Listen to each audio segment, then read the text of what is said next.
Welcome to sports arena. Guys, आज India versus England का आखिरी वनडे मैच यानी तीसरे वनडे का आंखों देखा हाल बताने जा रहा हूं। वीडियो पूरा देखना, स्किप मत करना। तो गाइज, इंग्लैंड ने जीता टॉस, पहले गेंदबाजी का फैसला लिया। भारत की तरफ से शिखर धवन और रोहित शर्मा आए और बेहतरीन बल्लेबाजी करते हुए डटे रहे। 10 ओवर के बाद स्कोर 65 पर 0 था।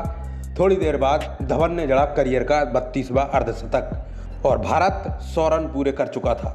लेकिन गाइस, थोड़ी देर बाद रोहित 37 रन पर आउट हो गए और देखते ही देखते टीम इंडिया को दूसरा झटका लगा। ओपनर शिखर धवन आउट हो गए। वह 67 रन बनाकर पवेलियन लौटे।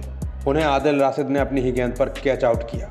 16.4 ओवर के बाद टीम इंडिया का स्कोर 117 पर 2 विकेट था।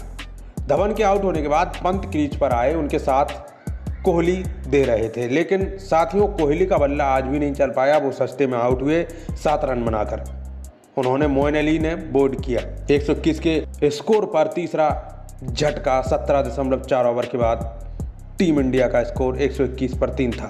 पंत और राहुल क्रीज पर थे। पंत बढ़िया बल्लेबाजी कर रहे थे, लेकिन गाइज आज राहुल सस्ते में आउट हुए केवल 7 रन बनाकर। वो स्पिनर लिविंगस्टोन की गेंद पर मोइन अली के हाथों कैच आउट हुए। फिर पांड्या आए पंत का साथ देने। फिर जो हुआ गाइस, पांड्या और पंत ने चौकों छक्कों की बरसात कर दी थी और ऋषभ पंत ने लगातार दूसरा अर्धशतक जड़ा। उनका साथ हार्दिक पांड्या दे रहे थे। वह 36 रन पर खेल रहे थे। 31 ओवर के बाद टीम इंडिया का स्कोर 216 पर 4 था। फिर दोस्तों ऋषभ पंत की ताबड़तोड़ पारी का अंत हो गया। वह 78 रन पर आउट हो गए। उन्हें सैम कुरैन ने विकेट कीपर जोस बटलर के हाथों कैच आउट कराया। 256 के स्कोर पर इंडिया का 5वां विकेट गिरा था। फिर कुणाल आए और वो ठीक ठाक बल्लेबाजी कर रहे थे, लेकिन थोड़ी देर में हार्दिक आउट हो गए और उन्होंने शानदार बल्लेबाजी की। वह 64 रन बनाकर पवेलियन लौटे। उन्हें स्टोक्स ने बोल्ड किया।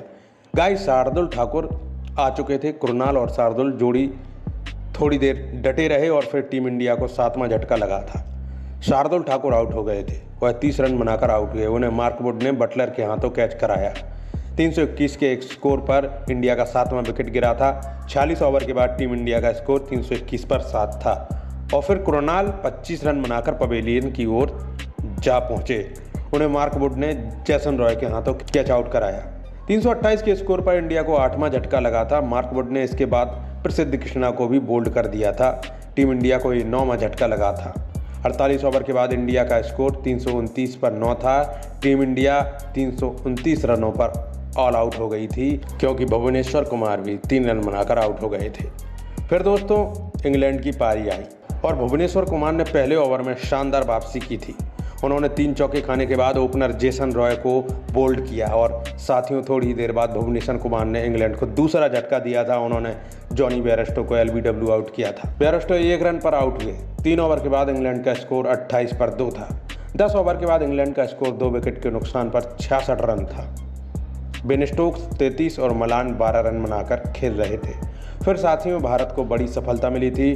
टी नटराजन ने बेन स्टोक्स को आउट कर दिया था। स्टोक्स 35 रन पर आउट हुए। 68 के स्कोर पर इंग्लैंड का तीसरा विकेट गिरा। 10.3 ओवर के बाद इंग्लैंड का स्कोर 68 पर 3 था। फिर दोस्तों ऐसा लग रहा था कि टीम इंडिया थोड़ा थोड़ा जीत की ओर बढ़ रही। शार्दुल ने इंग्लैंड को चौथा झटका दिया था। उन्होंने कप्तान जोस बटलर को आउट कर दिया। बटलर LBW हुए। वह 15 रन बनाकर आउट हुए। 15.1 ओवर के बाद इंग्लैंड का स्कोर 95 पर 4 था। 18 ओवर के बाद इंग्लैंड ने 4 विकेट के नुकसान पर 115 रन बना लिए थे। मलान 31 और लिविंगस्टोन 11 रन बना लिए थे। और फिर साथियों कुछ ऐसा हुआ, शार्दुल ठाकुर ने इंग्लैंड को 5वां झटका दिया। उन्होंने लिविंगस्टोन को आउट कर दिया। शार्दुल ने अपनी ही गेंद पर लिविंगस्टोन का कैच पकड़ा।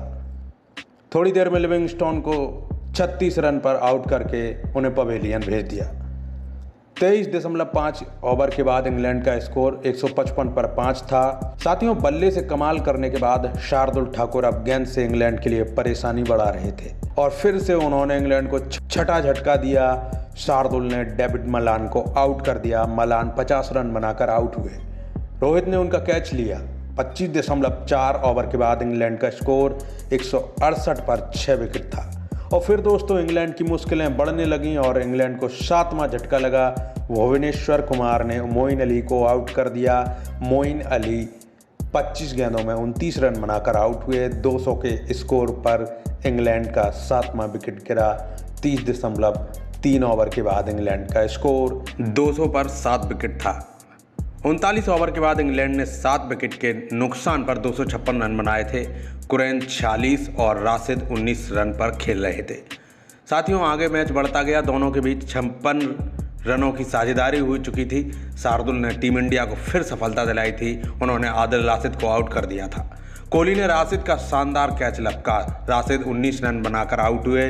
39.2 ओवर के बाद इंग्लैंड का स्कोर 257 पर 8 था। और साथियों, तीसरा वनडे रोमांचक मोड़ पर पहुंच चुका था। धीरे धीरे इंग्लैंड को जीत के लिए 24 गेंदों पर 41 रन चाहिए थे। सैम कुरैन 67 रन बनाकर खेल रहे थे। उनका साथ मार्क वुड दे रहे थे। वह 12 रन पर खेल रहे थे। 46 ओवर के बाद इंग्लैंड का स्कोर 289 पर 8 था। और गाइस, मैच धड़कने थमा देने वाला हो चुका था। आखिरी ओवर के पहली गेंद पर मार्क वुड रन आउट हो गए। टी नटराजन की गेंद पर वुड ने 2 रन लेने की कोशिश की, लेकिन वह हार्दिक पांड्या के थ्रो पर रन आउट हो गए। इंग्लैंड को जीत के लिए 13 रन और चाहिए थे। सभी की धड़कनें बढ़ने लगी थी और वही हुआ जो हम सब चाहते थे। और साथियों, आखिरी मैच में 7 रन से जीता भारत। ये बहुत बड़ी खबर है। भारतीय फैंस के लिए मुकाबला इतना तगड़ा हो चुका था कि साथियों, लोग उठ रहे थे और बैठ रहे थे अपनी अपनी सीट पर। लोगों की धड़कनें बढ़ रही थी और घट रही थी। और लेकिन आखिर में वही हुआ जो हम सब चाहते थे। भारत ने इंग्लैंड को हरा दिया। 7 रन से भारत जीत चुका है। भारत की इस शानदार जीत पर आप क्या सोचते हैं? आप हमें कमेंट करके लिख सकते हैं। फिलहाल के लिए इतना ही। For more video